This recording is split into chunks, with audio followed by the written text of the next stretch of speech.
신학의 대중화, 대중의 신학화를 꿈꾼다. 모두를 위한 신학, 신학 블록버스터 시작합니다.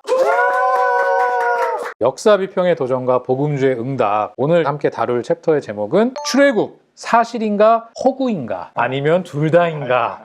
제가 제일 좋아하는 만화인 이집트의 왕자, 이거 다 허구입니까? 홍쌤, 오늘 내용에 대해서도 간략하게 소개를 해주시죠. 예, 지난 시간에 이제 아담의 역사성을 다뤘어요. 거의 모든 비평학자들이 아담을 역사적 인물로 보지 않는다라고 했었죠. 그러면 그게 기독교 신앙에 위협이 되는지에 대해서 좀 찬찬하게 검토해 본 게 지난 시간의 내용이었어요. 맞아요. 댓글이 난리더라고요. 홍쌤을 뭐 돌로 쳐야 된다, 십자가에 달아야 된다, 뭐 되게 좀 너무 험악한 얘기들이 많았는데 그런 게 아니잖아요. 저희 방송의 취지가. 양해를 부탁드리고요. 이 아담 이야기가 들어있는 창세기 1장부터 11장까지는 이후의 본문들하고 좀 장르상으로 볼 때 구분이 돼요. 장르가 신화라고 볼 만한 특징들이 많이 드러나는데, 그렇다고 이제 창세기 1장부터 11장이 역사가 아니라는 게 아니라 장르가 어떤 전형적인 역사서술하고는 좀 다르다는 거예요. 근데 이제 창세기 12장에 와서부터 이제 아브라함이 나타나면서부터는 실제 역사를 기록하는 듯한 서술로 이제 분위기가 바뀌는 걸 볼 수 있어요. 뭐 되게 막 연도도 나오고 그렇죠, 상세하니까. 그렇죠. 예, 맞아요. 그래서 아브라함과 이제 이후 족장들의 이야기가 이어지고 이스라엘 민족이 나오고 그 민족이 출애굽을 해서 이제 가나안에 정착하면서 국가를 형성하는 데까지 흘러가는 이 전체 이야기는 이스라엘이라는 민족의 역사를 보여주고 있는 것처럼 보이죠. 제가 일부러 이제 그렇게 보인다라는 표현을 뭔가 복선이 깔려 있는 것 같아요. 그렇게 보이는 게 실제로 그런가 하는 게 바로 이제 오늘의 쟁점이기 때문에 그래요. 확장해서 얘기하면 이 구약 내러티브들의 역사성에 대해서 비평학계가 어떻게 보고 있냐라는 거죠. 그 이스라엘의 역사 전체를 살펴보면 너무 내용이 방대해지기 때문에 이번 챕터에서는 그 중에서 초기 역사에서 특별히 가장 중요한 사건이라고 할 수 있는 출애굽을 좀 살펴보자라는 거예요. 그걸 역사 비평이 출애굽에 대해서 뭐라고 말하는가. 먼저 비평학계의 구도를 좀 이야기하면 좋을 것 같아요. 구약 내러티브의 역사성에 대해서 비평학계를 양분하는 두 개의 입장이 있어요. 그러니까 역사 비평 안에서도 크게 두 개의 입장이 나눠진다는 거예요. 첫 번째는 최소주의라고 부르는 입장이 있어요. 최소주의. 예, 이거는 구약이 실제 역사를 거의 반영하지 않는다고 보는 입장이에요. 실제 역사는 아주 최소다. 최소주의자들은 기본값이 부정이에요. 성경의 기록은 고고학적 증거나 어떤 실제 역사적 증거에 의해서 사실로 입증되지 않는다면 나머지는 일단 없었던 것으로 본다는 거예요. 그런 입장을 가지고 있는 최소주의자들은 출애굽의 역사성을 어떻게 보고 있냐. 간단하게 말하면 출애굽이 성경 그대로는 물론이고 비슷하게라도 일어났을 가능성이 거의 없다는 거예요.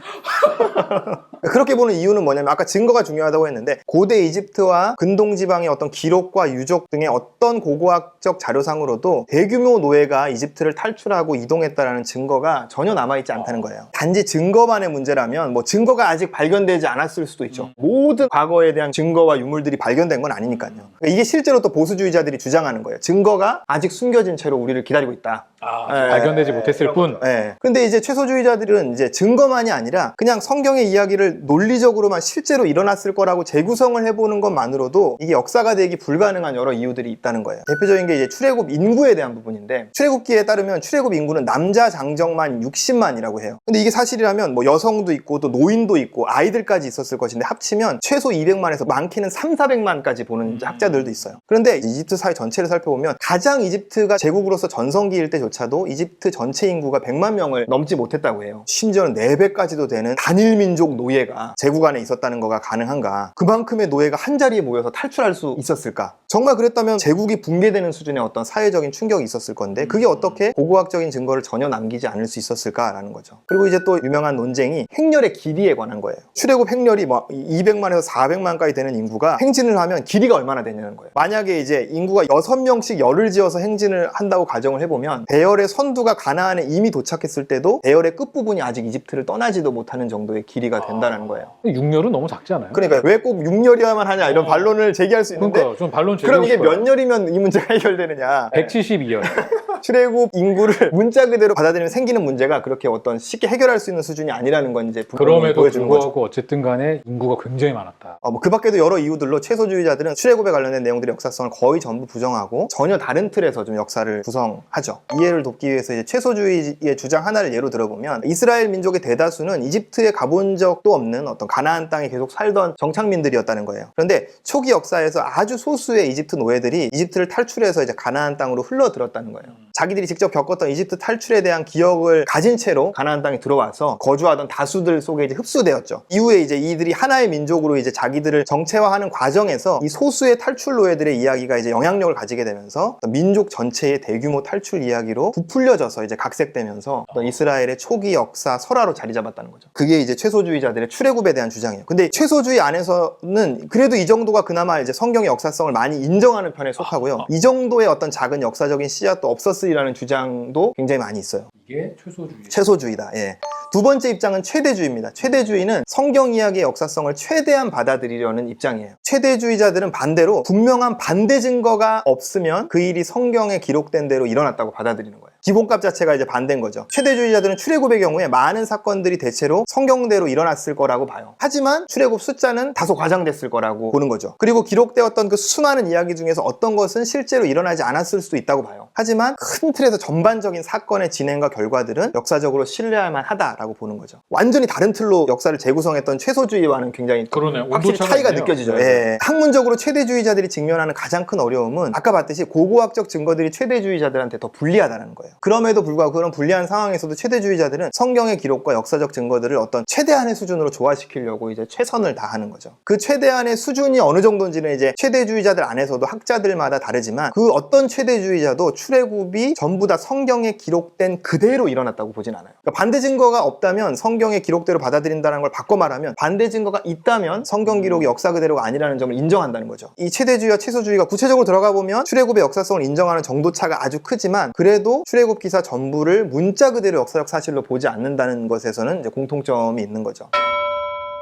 그럼 이런 역사 비평의 입장을 이제 복음주의는 어떻게 받아들여야 할까? 저자들은 성경에 기록된 역사가 100% 문자 그대로 일어난 사건이라고 믿어야만 복음주의자가 될 수 있는 건 아니다라고 대담하게 이제 주장을 하는 거죠. 또 뭔가 다른 시각을 좀 소개를 해주시는 것 그렇죠. 같아요. 이 주장이 이번 챕터의 핵심이라고 할 수 있어요. 그러니까 복음주의자가 되기 위해서 반드시 무호주의자야만 하는 것은 아니다. 이게 가능하려면 먼저 우리는 고대인들이 역사를 기록하는 방식이 현대인들이 역사를 기록하는 방식하고 다르다는 것을 이해해야 한다는 거예요. 우리는 이제 성경 내러티브에 대해서 현대의 기준으로 성경을 들여다보면서 역사라는 거야, 허구라는 거야, 뭐 이런 양자택일을 이제 요구한다는 거죠. 써있는 그대로 사실이면 역사, 아니면 허구, 뭐 사기, 좋게 봐줘도 그냥 신화, 뭐 이런 거라는 거죠. 사실 고대인들은 사실에 대한 기록과 의미에 대한 해석을 이제 같은 이야기 안에서 구분하지 않고 막 역동적으로 섞어서 글을 썼어요. 오늘날의 기준으로는 좀 낯설게 느껴지는 지점도 있겠지만, 예를 들면 고대인들은 작은 전투에서 승리한 후에도 왕의 업적을 기리기 위해서 또는 뭐 자기들을 승리하게 해준 그 신을 칭송하기 위해서 사건의 규모와 병력의 숫자를 아주 많이 늘려가지고 대규모 전투에서 승리한 것처럼 이제 기록하기도 했다는 거예요. 이런 일이 일어났다와 이 일이 우리에게 이렇게 큰 의미로 다가왔다라는 것은 현대인들은 그 둘을 구분해서 쓰지만 고대인들의 글에서는 명확하게 구분되지 않고 한 이야기 안에서 결합되어 있다는 거예요. 그것을 현대의 기준으로 막 이건 허위고 과장이야, 그래서 비윤리적이야 라고 말하는 것은 고대인들이 들으면 약간 어리둥절하게 느낄 수 있는 지점이라는 거죠. 근데 여기다 이제 어떤 성경 무호에 대한 현대의 어떤 경직된 관점들이 고대의 글인 이 성경에 투영되면서 이제 상황을 더 악화시킨다는 거예요. 성경이 무호하다는 것이 성경의 모든 문장, 모든 디테일까지 실제로 문자 그대로 일어난 역사라고 믿는 것만이다라고 보는 것이 이제 상황을 더 악화시킨다는 거죠. 사실 성경이 하나님의 말씀이더라도 성경은 고대인에 의해서 쓰여졌고 고대 세계의 사고와 문화와 관습 그리고 고대인들의 글쓰기 방식까지 그대로 공유하고 있다라는 거예요. 당대의 기준을 고려하면서 봐야 출애굽 된다. 이야기를 또 봐야 된다. 맞습니다. 예. 출애굽기에 쓰여진 그대로 역사 속에서 실제 일어났어야만 성경이 진실한 것은 아니다. 이게 이제 첫 번째 포인트예요. 첫 번째 포인트가 성경의 기록들이 생각보다 좀 덜 역사여도 된다라고 좀 기준을 완화해 준다고 한다면, 두 번째 포인트는 반대쪽에서 좀 균형을 잡아주고 있어요. 아무리 고대인들의 이야기라고 해도 문자 그대로 사실은 아니라고 하더라도 그 이야기가 있게 만든 어떤 역사적 핵에 해당하는 사건은 반드시 있다는 거예요. 이게 이제 두 번째 포인트예요. 특히 출애굽 이야기 같은 경우는 더욱 그렇다라는 거예요. 출애굽 이야기는 자기 조상들이 이집트에서 착취당하던 노예였다라는 이야기예요. 예. 어떤 민족도 자기 민족의 기원 이야기를 막 자랑스러운 이야기로만 쓰려고 하지 그렇게 수치스럽고 불쾌한 전승을 굳이 지어내가지고 대대로 전수하지는 않을 거라는 거예요. 그게 우리가 뿌리라고까지 이렇게 얘기하진 않는다는 거죠. 그렇죠. 그러면 과연 무엇이 이스라엘에게 출애굽 이야기, 자기들이 노예였던 이야기, 그 이야기를 자기들의 정체성의 중심에 놓고 끊임없이 다시 이야기하게 만들었을까? 그거는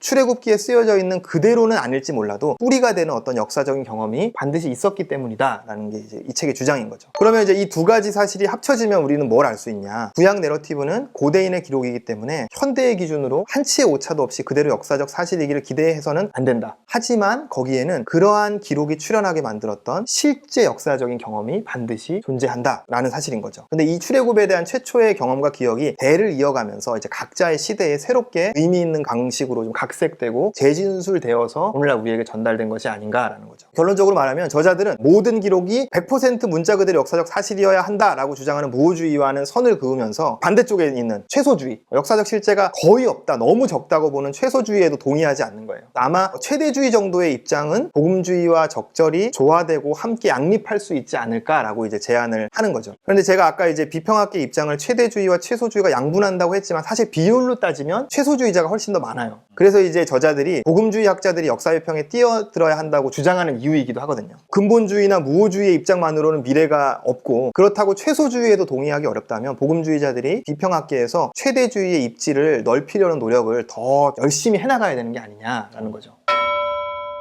제가 한 문장을 좀 꼽아봤는데요. 이로써 제가 책을 읽는다는 걸 이제 반증하는 거죠. 신앙적 관점에서 성경을 읽는 그리스도인들에게 출애굽 내러티브의 초자연적 요소들과 신적 인간관계에 대한 관심은 의심, 유비, 연관성이라는 역사학자의 방법론적 원칙들의 통제를 받을 것이 아니라 믿음의 관점에서 조망되어야 한다. 저는 특별히 이 믿음의 관점이라는 단어가 와닿았던 것 같은데, 양쪽에서의 저에게는 믿음이 다 필요했던 것 같아요. 역사 비평의 관점으로 보면 어쨌든 이 출애굽의 역사적인 증거가 현재 거의 없다라는 게 정설로 지금 받아들여지고 있는 것 같은데, 출애굽은 역사적 사실이 아닐 수도 있다는 걸 믿어야 되는 것 같아요. 또 한편으로 이 저자가 이야기하는 것처럼 그럼에도 불구하고 출애굽 이야기가, 서사가 빚어갔던 이 이스라엘 정체성, 구원 관련해서 출애굽이 계속 이 성경을 관통하는 핵심 주제잖아요. 현재는 뭐 명확히 알 수 없지만 어쨌든 이 씨앗이 있어야 전 시대를 아우르면서 성경을 관통할 수 있는 메시지가 될 수 있지 않을까. 그런 의미라면 출애굽이 현존했다는 건 또 역시나 믿어야 되는 거 아닌가. 이런 생각으로 믿음의 관점이라는 게 꽂혀가지고 이 문장을 꼽아봤어요. 나날이 제가 너무 훌륭해지는 것 같다는 생각이 들어가지고 저 자신도 많이 놀랍습니다. 마지막에 막 지성을 막 이렇게 뿜어내시니까. 그동안 사실 겸손하게 있었다가 이제는 좀 뭐 드러내도 되겠다. 이거 관련해서 어쨌든 또 홍쌤이 책을 좀 추천하셨잖아요. 제가 뭐 책 2권을 좀 추천하고 마치려고 하는데, 이번 챕터에서는 출애굽에만 한정돼서 다뤘기 때문에 사실 이스라엘의 역사 전체에 대해서 최대주의와 최소주의가 무슨 이야기를 하는지 좀 궁금하실 것 같아요. 각각 한 권씩을 좀 소개해 보려고 하는데, 먼저 이제 최소주의 입장에서 쓴 책은 레스터 그레비라는 학자가 쓴 고대 이스라엘 역사라는 책이에요. 그레비는 이제 구약 기사의 역사성을 거의 뭐 전적으로 부정하는 극단적인 최소주의자는 아니고 온건한 최소주의자쯤 되는 것 같아요. 그래서 이제 복음주의자 들이 읽기에 여전히 충격적이겠지만 그래도 그나마 좀 덜 부담스러운 책이라고 할 수 있어서 추천해 드리고요. 최대주의자의 책은 우리 책에서 실제로 언급하고 있는, 아주 비중 있게 소개하고 있는 책인데, 이스라엘의 성경적 역사라는 책이에요. 최대주의자의 책으로는 학문적으로 가장 인정받는 책이고요. 앞서 소개한 그레비가 최대주의자의 책 중에 학문적으로 유일하게 인정할 만하다라고 보는 책이 또 바로 이 이스라엘의 성경적 역사이기도 합니다. 제가 이제 있었던 스터디 그룹에서 이 두 권의 책을 비교해 가면서 같이 공부한 적이 있었는데 아주 유익한 시간이었어요. 마음에 맞는 분들하고 책 대 책 형식으로 이제 같이 공부해 보시면, 댓글로도 뭐 그런 걸 이렇게 뭐 한 스터디 그룹 엽니다 일어날 수도 있지 않을까요? 그러면 너무 좋죠. 홍쌤도 막 초청하고 전 안 들어가고. 다음 주도 한번 좀 어떤 내용을 다루는지 소개를 잠깐 해주세요. 다음 시간에는 모세오경의 저자가 모세가 아니다? 십자가를 칠 수 있나, 이거 댓글이 또 많이 눈에 선해집니다. 모든 내용들은 저의 주장이 아닙니다. 점점 이 주제만으로도 흥미를 더해가는 느낌이 많이 드는데요. 우리 신학 블록버스터 다음 주 기대해 주시고 같이 또 인사드릴까요? 네. 고생하셨습니다. 감사합니다. 감사합니다.